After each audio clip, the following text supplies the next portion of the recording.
Hi everyone, and welcome back. You are listening to the True Crime Sisters. True sisters who have an interest in true crime and history. And this week we are going to New Orleans. Please be aware that this is a true crime episode, and there will be violence and torture mentioned throughout this episode. So continuing on. Today we are going to talk about the famous case of Delphine Lalaurie and the famous house of horror in the French Quarter on Main Street of New Orleans. You might already have heard of this or seen pictures. The story has been used for several movies, and the story has also been mentioned in American Horror Story Season 3. Coven. The story has scared and fascinated so many people. Even Nicolas Cage owned the house for a while. However, the original house that Delphine lived in burned down in 1834, but it was rebuilt, and it's this house you can now see when you walk down the French Quarter. Now let's get down to business. Delphine was born Mary Delphine McCarthy on the 19th of March, 1787. She was married a total of 3 times and didn't have what we would have called a traditional job. She was a socialist in New Orleans. Socialized like her, life depended on it. She was also known for throwing big parties in her house, located in the center of French Quarter.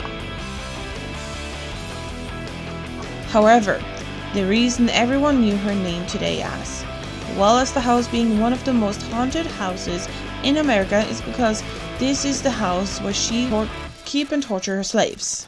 It was not until she married her 3rd husband that she took the famous last name, Lalaurie, and her awful secret came out.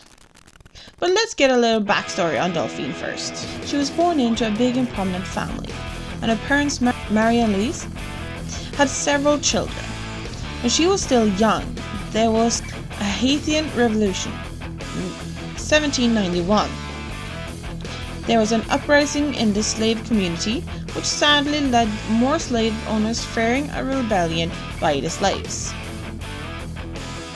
Her uncle was killed by a slave, and that led the slaves to be threatened even worse.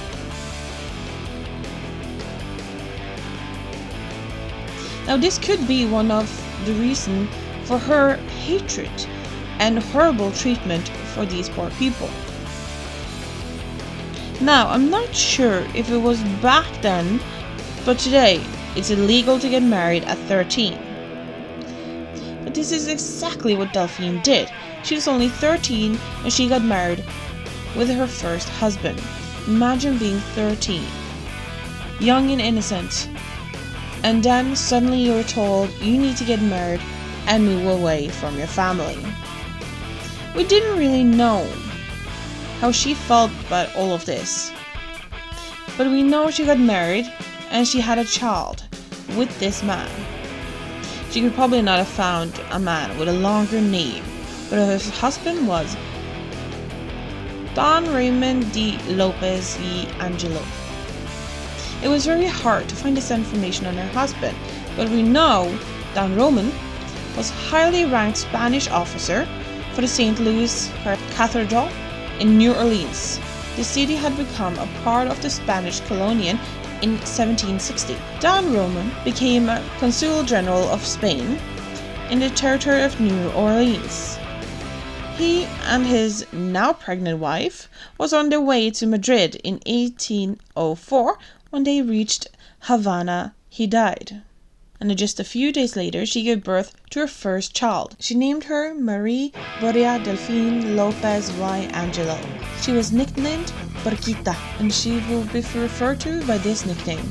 Delphine really had no imagination when it will come to nicknames. And you will notice yourself when you hear the names of her other children. After Delphine has lived a few years as a widow and taking care of her little daughter, she decided to marry again in 1808. She was 21, married Jean Blanc. He had a few different jobs, and is mentioned as being a banker, lawyer, merchant, and legislator. To start a new life together, he bought a house on a rural street. The three of them lived happily in the new house, and the couple had 4 kids during the marriage.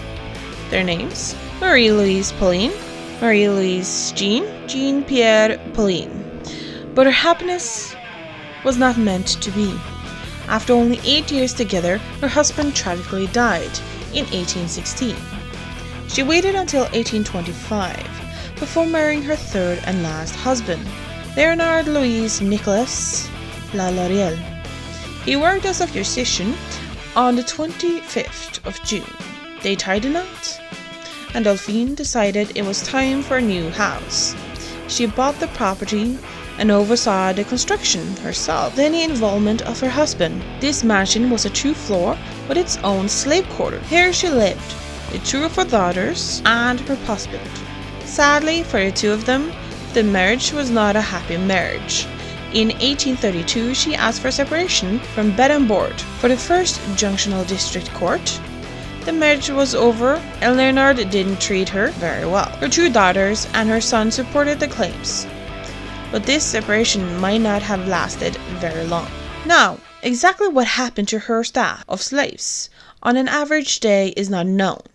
There is a lot of speculations and witness statements, but no real evidence. But a few reports have been found and witnessed statements by officials of the night of the fire. And the recordings say that 12 people died while in employment of the house, but the reason for their deaths are not mentioned. It could have been suspicious, and it could have been diseases.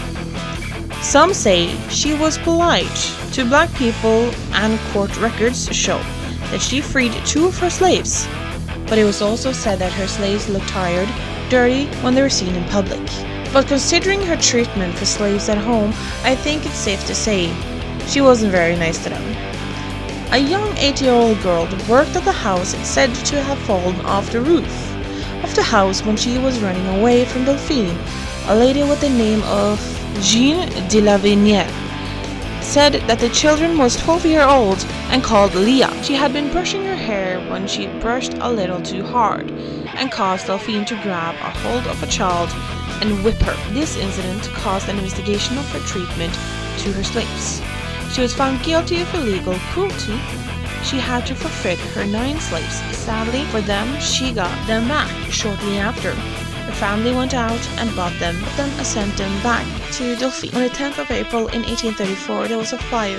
The fire started in the kitchen and was reported by the New Orleans on the 11th of April that bystanders had tried to get the key from Delphine to enter the slaves' quarter.